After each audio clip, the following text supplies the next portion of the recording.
Hi friends, Toya here at Toya Talks.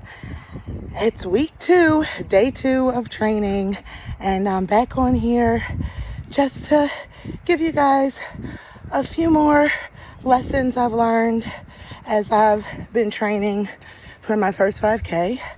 And number one, the first thing I want to share with you guys is when you are trying to achieve a new goal, push through the pain and discomfort. It does get better, right?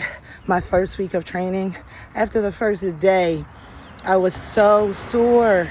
The second day, I ran again. I pushed through the pain, showed back up, ran again. By the time I got back from the run, I couldn't move. I spent like the whole day in the bed because I was in so much pain. But your goal has to be more important to you than the discomfort. That's the only way you keep moving forward. So even though I was sore and uncomfortable, I made it up in my mind that I'm doing this 5K in the fall and I'm not walking it. So therefore, I have to do the work of the training today and push through that pain and discomfort. And so it is with any goal. It's always uncomfortable, at first, but if you keep pushing through, you get into a groove and a flow. This week, I have minimal soreness. I took some rest over the weekend. I ran yesterday and then I'm running today. And tomorrow will be a rest day, right? So that's the first tip. Second, surround yourself with like-minded people when you are trying to achieve any goal.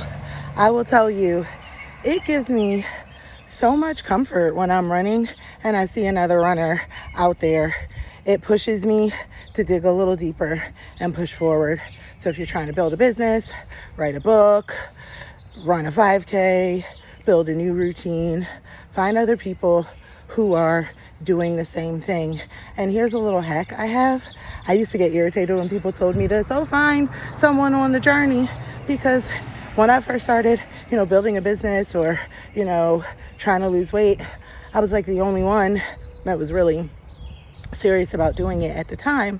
So I had to find internal motivation, and I also had to be creative. So I went on YouTube and I found people who inspired me and I'd listen to their videos. To be honest, I feel like that's just as good, getting the motivation from them, as it is, finding someone in real life to accompany you on your journey. So if this motivation from this video encourages you to go out and start running, use me as your motivator. We'll be in this together.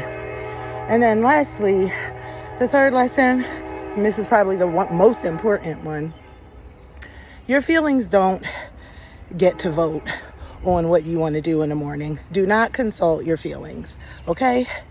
That is probably the biggest thing with me. I don't feel like running a lot of times. This morning, I was like rolling around in the bed like, it's 5:30. Let's just make today a rest day. I don't feel like running. But I remembered my goal, the example I want to set for my children, and I'm doing this for me, right? To push a new fitness goal for me, to see what I'm capable of, and to be able to show out in the fall, right?